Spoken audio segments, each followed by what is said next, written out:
포도주가 떨어진지라 예수의 어머니가 예수에게 이르되 저들에게 포도주가 없다 하니 예수께서 이르시되 여자여 나와 무슨 상관이 있나이까 내 때가 아직 이르지 아니하였나이다.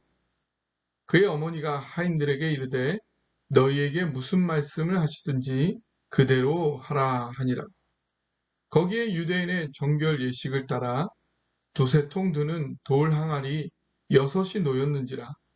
예수께서 그들에게 이르시되 항아리에 물을 채우라 하신즉 아기까지 채우니 이제는 떠서 연회장에게 갖다 주라 하심에 갖다 주었더니.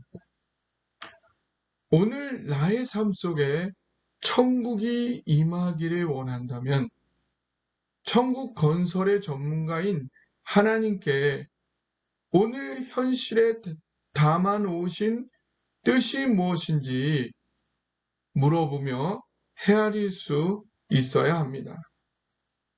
하나님의 선하신 뜻이 당장에 보이지 않아도 하나님을 신뢰할 수 있어야 합니다. 그리고 실패를 두려워하지 말고 계속 믿음으로 담대히 전진해야 합니다. 이러한 삶은 억지로 살 수도 흉내를 낼 수도 없습니다. 예배와 말씀과 기도로 하나님의 중심을 지속적으로 누린 사람만이 이러한 믿음의 삶을 살 수 있는 것입니다. 그리고 이러한 믿음은 마음과 머리에만 머물지 않고 구체적인 실천, 순종으로 이어집니다. 마땅히 기뻐해야 할 혼인잔치에서 포도주가 떨어짐으로 지옥과도 같은 슬픔을 맛보게 된 그 자리에서 이들은 오히려 끝까지 다함이 없는 천국의 그 임재를 경험하게 됩니다. 오늘 어떤 환경에도 불구하고 천국의 삶을 누리기 위해 우리가 실천, 순종해야 할 내용이 무엇인지 함께 묵상하고자 합니다. 첫째, 말씀하신 대로 순종해야 합니다. 5절, 7절을 읽어드리겠습니다. 그의 어머니가 하인들에게 이르되 너에게 무슨 말씀을 하시든지 그대로 하라 하니라. 거기에 유대인의 정결 예식을 따라 두세 통 드는 돌 항아리 6이 놓였는지라. 예수께서 그들에게 이르시되 항아리에 물을 채우라 하신즉 아기까지 채우니. 지금 필요한 것은 포도주인데 예수님은 돌 항아리에 물을 채우라고 하십니다. 너무 엉뚱한 명령인 것 같습니다. 그것도 사람이 들어갈 정도로 큰 항아리 6개를 채우라 하시니 너무 난감한 명령으로 느낄 수도 있습니다. 믿음은 때로 나의 이해를 넘어서는 순종을 요청하곤 합니다. 사실 모든 것을 다 이해한다면 그것은 믿음이 아닐 것입니다. 왜 그래야 하는지 다 이해를 한다면 믿음이 없더라도 누구나 그대로 당연히 순종할 것입니다. 그러나 때로 하나님을 믿는다면 지금 현재 이해가 다 안 될지라도 말씀대로 순종할 것이 요청되곤 합니다. 왜냐하면 하나님의 생각은 하늘이 땅보다 높음 같이 나보다 깊고 풍성하여 내가 도저히 다 헤아릴 수 없기 때문입니다. 다 이해는 안 가지만 지금까지 신실하게 나를 인도하신 하나님을 믿기에 오늘 하나님의 말씀대로 순종하는 것입니다. 하인들은 사실 오늘 예수님을 처음 보았지만 마리아를 통해 예수님을 신뢰하게 되었습니다. 마리아는 항상 주인의식을 가지고 솔선하였고 문제가 있으면 인간의 방법으로 해결하는 것이 아니라 먼저 깊이 하나님의 뜻을 깊이 헤아렸고 하나님의 뜻이 확실해지면 목숨이라도 걸고 순종하였으며, 그러면 하나님께서 반드시 역사하신다는 것을 마리아를 통해 반복적으로 이들은 목도하였던 것입니다. 그 결과 마리아의 말이라면 오늘 처음 본 예수님의 엉뚱한 짓이라도 믿음을 가지고 그대로 순종하게 되었던 것입니다. 오늘 여러분의 삶에 이해는 안 가지만 믿음으로 순종하라 하나님께서 요청하시는 그 말씀, 그 내용은 무엇인가요? 둘째, 최선을 다하여 순종해야 합니다. 6절, 7절을 다시 읽어드리겠습니다. 거기에 유대인의 정결 예식을 따라 두세 통 드는 돌 항아리 6이 놓였는지라. 예수께서 그들에게 이르시되 항아리에 물을 채우라 하신즉 아기까지 채우니. 그 사람이 하나님을 정말로 신앙하는지, 하나님의 말씀을 있는 그대로 믿고 있는지는 그 사람의 반응을 보면 알 수가 있습니다.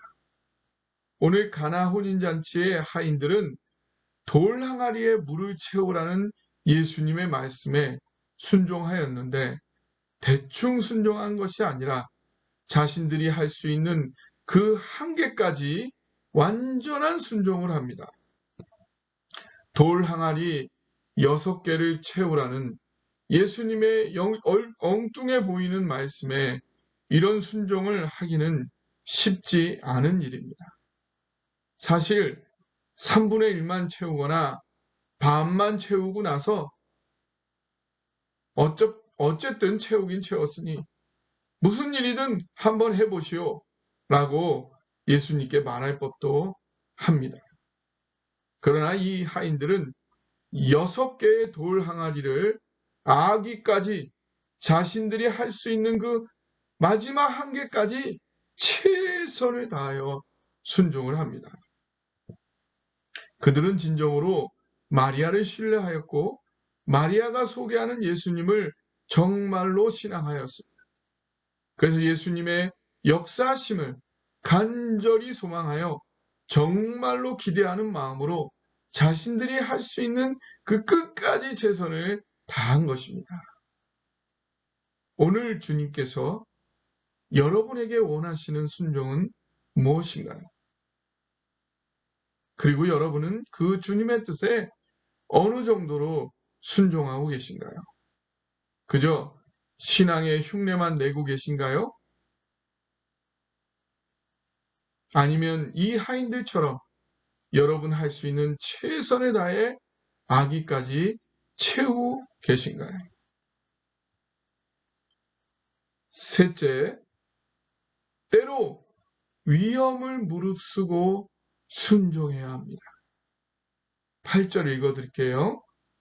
이제는 떠서 연회장에게 갖다 주라 하심에 갖다 주었더니. 하인들은 예수님 말씀을 따라 낑낑대며 6개 돌 항아리를 아기까지 가득 채웠습니다. 그랬더니 예수님은 또다시 더 엉뚱한 지시를 하십니다. 바로 그 물을 포도주 대신 갖다 주라는 것입니다. 돌 항아리 아기까지 가득 채우는 것과 그것을 떠서 포도주 대신 갖다 주는 것, 어떤 것이 더 어려운 순종일까요? 돌 항아리 6개를 물로 채우기까지는 힘들긴 해도 몸만 힘든 것에 그치는 일이었습니다. 그러나 그 물을 포도주 대신하여 손님들에게 갖다 주는 일은 하인들에게는 매우 위험한 일이었습니다. 그 당시에 하인은 가축과도 같은 주인의 소유물로 여겨졌어요. 손님들이 포도주 갖다 달라 해서 하인들이 갖다 주었는데 포도주가 아니라 물이 나왔다면, 그것도 식수가 아닌 손발을 닦는 정결 예식에 쓰는 물, 그래서 그 물 속에 모래가 같이 나왔다면 하인들은 목숨도 부지할 수 없는 위험한 상황이 되는 것입니다. 하인들은 생명을 잃을 수도 있는 위험을 무릅쓰고 하나님의 말씀에 순종하였던 것입니다. 아브라함이 이삭을 번제로 드리려 모리아 산을 올라갔던 것처럼, 에스더가 죽으면 죽으리라 왕가의 독대를 청하였던 것처럼,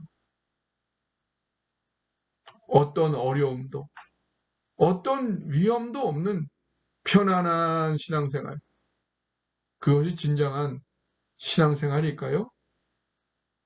진정한 믿음일 수 있을까요? 믿음 때문에 어려움을 겪고 계신가요? 말씀대로 살려 하다 보니 위험에 처하고 계신가요? 반드시 그 어려움과 위험 가운데 하나님이 함께 하시고 여러분을 보호하실 뿐만 아니라 여러분의 삶 속에 진정한 천국이 임하도록 축복하실 것입니다. 천국은 죽어서만 경험하는 것이 아닙니다. 천국은 오늘 내가 사는 그 자리에서도 경험해야 하는 것입니다. 오늘도 내가 천국을 오늘의 삶 속에서 경험하기에 죽어서도 천국에 간다는 것을 우리가 믿을 수 있는 거죠. 오늘 이 자리에서 천국을 단 한 번도 맛도 보지 못한 사람, 그 사람이 죽어서 천국 간다는 사실을 믿을 수 있을까요? 천국이 여러분의 삶에 임하길 원하시나요?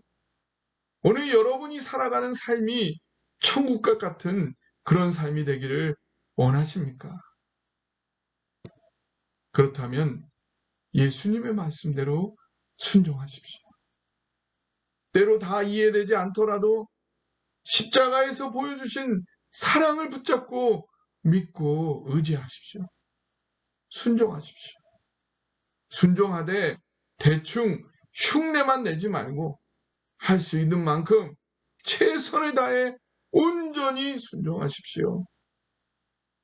때로 그 순종의 길이 어려움을 감수하고 위험을 무릅쓰는 일이라도 말씀대로 순종해 보십시오.